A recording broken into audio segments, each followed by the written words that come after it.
Thank you guys for joining me here on the last segment of today's show, where we typically preview tonight's game, Monday Night Football, between the 49ers and the Detroit Lions. Back to only one Monday Night Football game.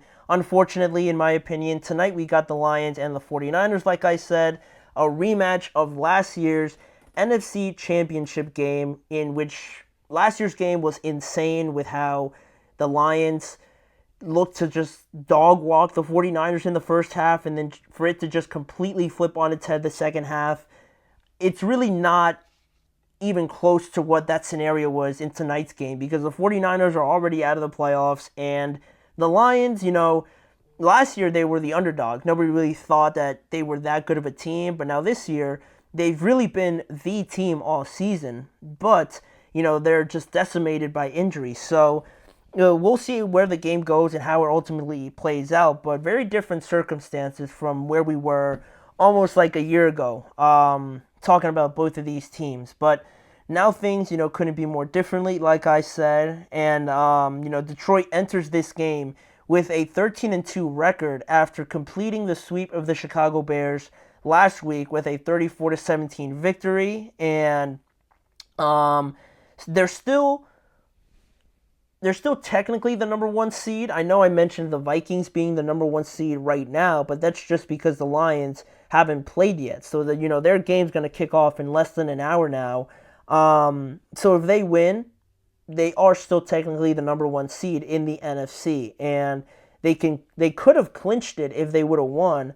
And Minnesota would have lost, but obviously that didn't happen. And like I said to start this show, it set up the finale that we have potentially next week if the Lions handle business against the 49ers. So the Lions still have a lot to play for, and it's crazy to think about because I think just the way things have all played out this year and how the Lions were just dominating teams week in and week out, it almost felt like the Lions were going to just be the number one seed, how well they were playing and everything like that. It just felt, at least to me, that the number one seed is going to go to the Lions. It's whatever. They're playing the best. They're going to be the number one seed. But to be in this position where the Lions need to win this game and next week to just have home field advantage and be the number one seed, and how everything still just comes down to the final game is insane to me, because I think the Vikings really haven't been talked about like the Lions have been talked about this year, but there are some factors to that. The Vikings are much healthier than the Lions, and going toe to toe with them, down the line, you look at Amon-Ra St. Brown, you look at Justin Jefferson, you look at Jameson Williams, you look at Jordan Addison, you look at T.J. Hawkinson, you look at Sam Laporta, Jahmyr Gibbs. All right, we have Aaron Jones. The offensive lines are off the charts. And then you look at the quarterbacks, you might give the edge to Jared Goff, but then you look at the defense, and that's really where the health comes into play, right? There's no Aiden Hutchinson, there's no, Alex Anzalone for the Detroit Lions, and a bunch of other guys I know aren't coming to me, just off the top of the head. But the Vikings still have mostly all their starters healthy. Blake Cashman's healthy, Ivan Pace Jr. just got healthy again. Alex Van Ginkel, huge piece for them. Jonathan Grenard has been healthy all year and dominating as well. Stephon Gilmore is there still playing for them.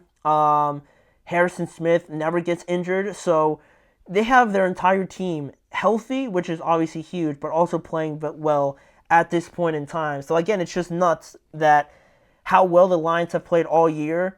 There's an alternate reality where they don't even host a playoff game, which is crazy. But that obviously has to do with tonight's result and probably next week's result as well. But for San Francisco, not so much to get excited about.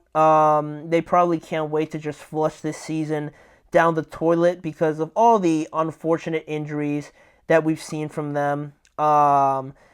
Not only the injuries, but just their own players just abandoning them as well, walking off the field like Devondre Campbell did. And they've lost 4 of their last 5 games as well. So, things just overall just can't fit in the right spot for the 49ers, right? And we talk about the injuries, right? You want me to read their injured reserve list? We got Christian McCaffrey, Jordan Mason, Elijah Mitchell, Brandon Ayuk, Aaron Banks, John Feliciano, Trent Williams, Javon Hargrave, and that's pretty much it. A bunch of their starters are just sitting on the bench, unfortunately, with a bunch of injuries that the 49ers have had to deal with all of this season. And even still, through the injuries, they had opportunities to potentially, at least be in the race a little bit, but it just didn't end up playing out for them. In some of the close games, I'm sure they would have liked back, but overall, it's just been one of those seasons for the 49ers, and it makes you think about how it always felt like the 49ers were always just going to be there, but it's a harsh reality when you get a season like this and nothing really just panned out in your favor. So it's definitely a wake-up call for them, and I'm sure they'd love to at least get like a pity victory here tonight and ruin the Lions season, potentially, if they were to beat them in tonight's game. But it's going to take a lot, certainly. Some would even say it would be impossible for them to win, considering everything I just laid out. But you don't really know what's going to happen in some of these games, right? And where things stand right now, San Francisco's, they stand out of the playoffs right now, and their offense that has really not scored over 17 points in the last 5 games, except against the Chicago Bears.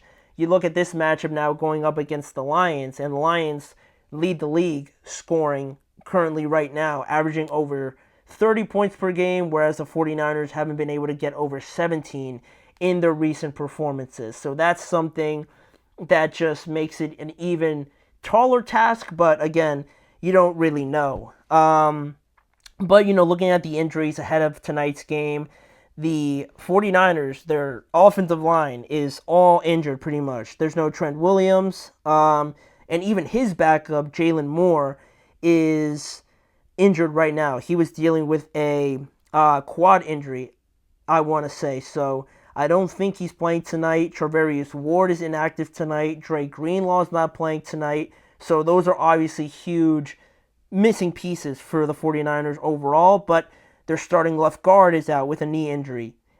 His backup's already out as well, so that means there's going to be a couple third-string guys starting on that offensive line for the 49ers tonight as well. So despite how injured the Lions, may be, that kind of evens it out a little bit, right, with how many guys the Lions have had to shuffle through. But on the side of the Lions, these two teams are probably two of the most injured teams right now in the NFL. Obviously, there's not going to be any David Montgomery. I think Terrion Arnold, he was dealing with a illness, but looking at the injury report right now, he does not have an injury designation, so Terrion Arnold is going to play. Also, another interesting piece to all of this was Khalif Raymond, one of their wide receivers and a very good special teams player for them, also had the potential of playing in this game, but I still see him on the injured reserve. So he had an opportunity to be active for this game, but it didn't end up happening. So Khalif Raymond is still going to be out for them.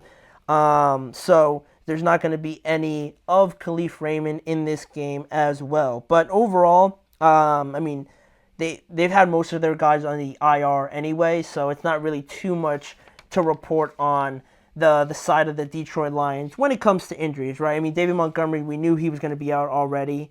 And funny enough, I'm seeing Teddy Bridgewater on here.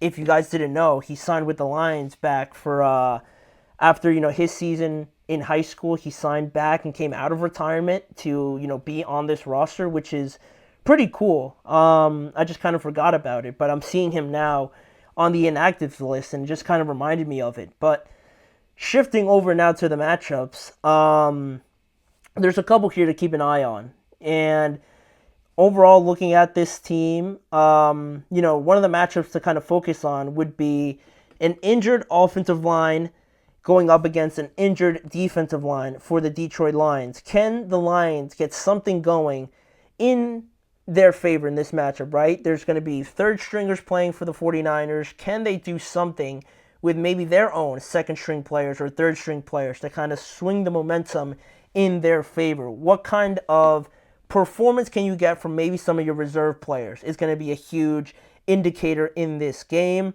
Another matchup I'm looking at is going to be more one-on-one. Fred Warner against Jahmyr Gibbs. There's not going to be any David Montgomery or Drake Greenlaw. So we're going to have a very entertaining one-on-one matchup. Fred Warner, how maybe he matches up against Jahmyr coming out of the backfield, how he gets to Jahmyr quickly and often, hopefully for the 49ers in any running situations. That's going to be a great, chess matchup to see, and how Ben Johnson kind of uses Jahmyr to move him all over the field, and how often also Fred Warner kind of follows him and he orchestrates and commands his defense to know where Jahmyr Gibbs is at all times. And funny enough, I mentioned Ben Johnson.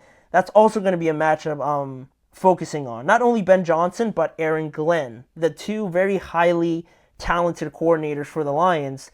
Ben Johnson on the offense and Aaron Glenn on the defense. How they match up against Kyle Shanahan and his offense and Nick Sorensen, the defensive coordinator for the 49ers, right? Ben Johnson and Aaron Glenn, really the masterminds with how well this Lions team has been playing and how well they scheme up each of their sides of the ball. And you can't get much better than Kyle Shanahan, right? He's been one of the gurus, if you will, over the past seasons on offense. So how does Aaron Glenn stop his offense and his scheme? And Nick Sorensen for the 49ers as well hasn't been having a great season per se. So how does he try and stop now one of the best, if not the best, offensive play caller currently in the NFL, and Ben Johnson? I think that's going to be super important to see how, they play off of each other, right? In a chess game, so to say, between the coordinators on each side of the ball. But in terms, finally, of who's going to win this game, I'm going to go with the Lions, not only because they still have a lot to play for, right? Their whole playoff, the road to the Super Bowl depends on them winning this game. So the fact that they have that to play for is greater than the 49ers just playing spoiler, I believe, in this game. And with the offensive line being so hurt for the 49ers, it really troubles me because they don't have Christian McCaffrey,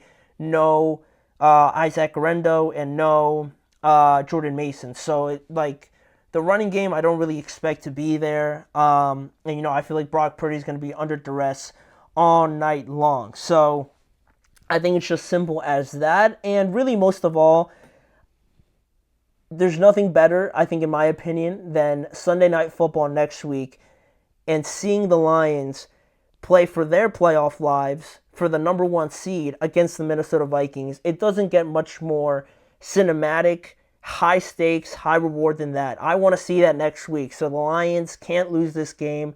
They're going to win this game, I believe, pretty comfortably, I would say, just for the simple fact of the injuries. I want to see the winner take all next week against the Vikings and the Lions. So we're hoping for that. I'm betting that the Lions win tonight, and we'll see how it actually goes. That game's set to kick off in about 30 minutes from now. So with that in mind, we are going to sign off for today's show.